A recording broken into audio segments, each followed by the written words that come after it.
بنام خدا سلام عرض می‌کنم خدمت عزیزان. 26 دی 1403 است. ویدیو فرض نیوزلند ربات معامله خودش رو باز کرده، معامله بایی گرفته. دیروز معاملاتش یکی دوتاش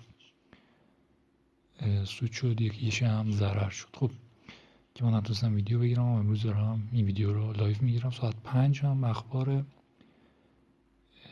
USDT داریم که بله این اخبار شروع شد ساعت 5 و اینجا تی پی ما رو بکنم زد.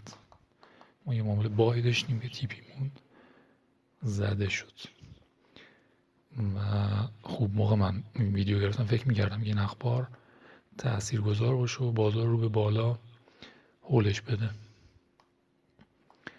خب